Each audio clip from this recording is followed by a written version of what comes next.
পূর্ণিমার রাত ছিল সেদিন। আবির আর নীলার এটাই প্রথম বিবাহ বার্ষিকী রাত।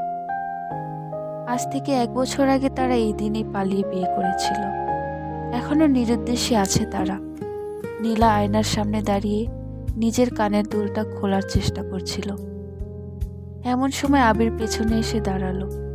নীলা আয়নায় আবিরের দিকে তাকিয়ে একটু হাসল। নীলার মনে আছে, দুপুরে আবির বলেই গিয়েছে আজ এই দিনটিকে আরো স্মরণীয় করতে তাকে আজ আবিরের মাঝে মিশে যেতে হবে, যেন তাদের দুজনের ছায়া এই রাতেই তৈরি হয়, যা সামনের বছরে উঠোনে লুটোপুটি খাবে।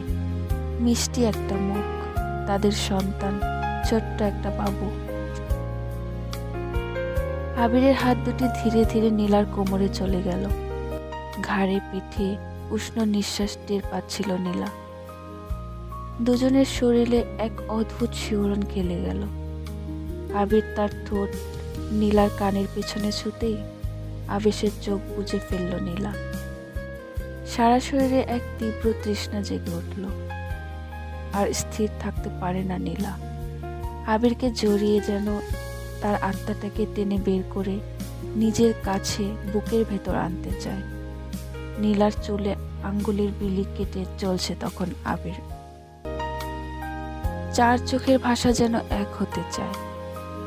আবির নীলার কপালে একটা চুম্বন এঁকে দেয়।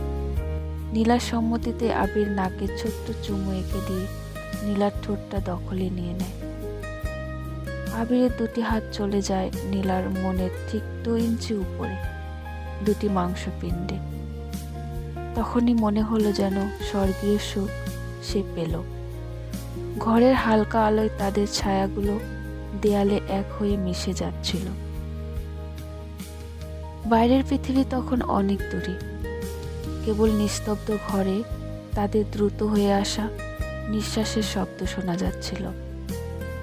ভালোবাসার সে উষ্ণতা যেন মুহূর্তেই সবটুকু জড়তা পুড়িয়ে ছাই করে দিল। এখন তারা স্বর্গসুখী হাওয়ায় ভেসে আছে নিজেদের কামনার মেঘে। আজ রাতের পরে তাদের অনেক দায়িত্ব। একটা ভ্রূণ, একটা আদম, একটা সৃষ্টি শুধু এই ধারায় আনতে চায় তারা। এটাই বুঝি পরম সুখ, যেটা ধরনীতে থেকেও স্বর্গের সুখ অনুভব করার পন্থা। চলছে, চলবে, যেভাবে এসেছিল সমগ্র আদম, আগামীর আদম।